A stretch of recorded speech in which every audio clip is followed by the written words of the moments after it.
my task is to talk about technical innovation, and in the usual interest of being subversive and causing trouble, I would say that I have seen very little technical innovation at this conference, and that's a very good thing. And why is that? Because there is a critical piece in every area of research between true innovation, things that didn't exist before and now exist, and then going into being used, and that's that translational research and development piece. The piece that is really troubling us in the health sciences is translational medicine. What I have seen at this meeting is translational research and development moving from technologies in their rawest laboratory sense into practice. And that's an incredibly important thing, because you don't see it in other meetings. I go to ICVP meetings, I go to lots of technical meetings, and there are people who can hardly speak English, not because it's not their first language, but they're so full of mathematics and ideas that they don't do what happens here. They don't move ideas into practice. So the innovation is definitely here, but it's not technical innovation, it's translational innovation. I think that's incredibly important.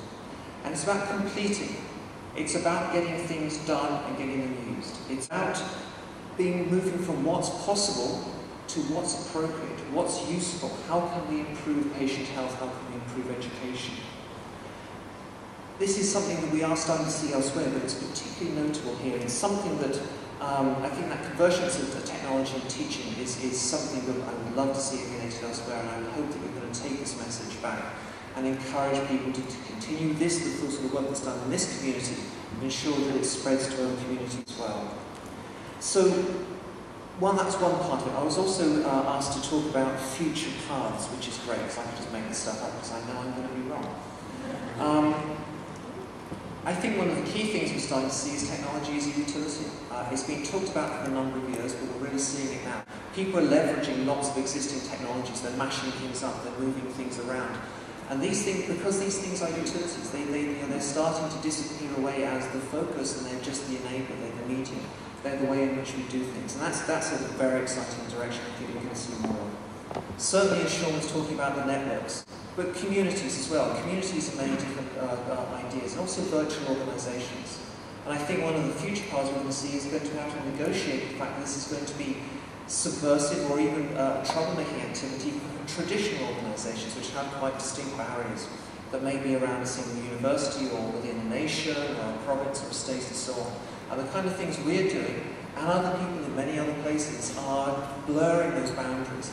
And our communities and our networks are inventing new relationships, a plurality of allegiance, a plurality of identity that we are all going to have to negotiate. I think we're going to continue to see more maturity, more blending, more assimilation between technical, educational, clinical, social and cultural dimensions in what we do. And again, I think that is deeply appropriate. I was very struck with the ongoing debate between open and commercial, and I would point you to some of Lawrence Lessig's recent work around this. Lawrence Lessig, for those who maybe not have come across the name, is the guy who invented, or one of the co-inventors of the Creative Commons movement.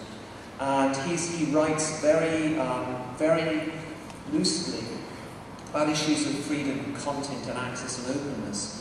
And he, in his latest work, talks about a dual economy of open and commercial. You cannot have a pure economy, one or the other, because neither of them is sustainable. And I think we're going to see that ongoing dance between open and commercial within this community as well as in others.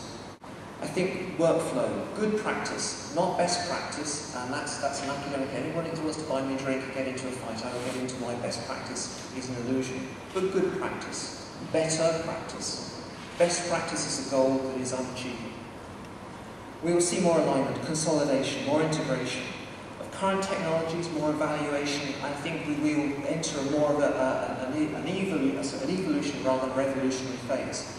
But we always know that there is probably something very disruptive just over the horizon. And nobody's talking about anything at the moment, and I'm not aware of anything myself, so maybe we're going to go through this little calm period.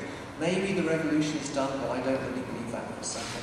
I think there will be more disruptive things coming on, but I think we should use this relatively calm time to consolidate, to assimilate, to really get our feet back into the places where they should be, which is in the classroom and by the bedside, and take that message back to all of the people you're working with, that this meeting and this community is one of the major drivers in the world that's making that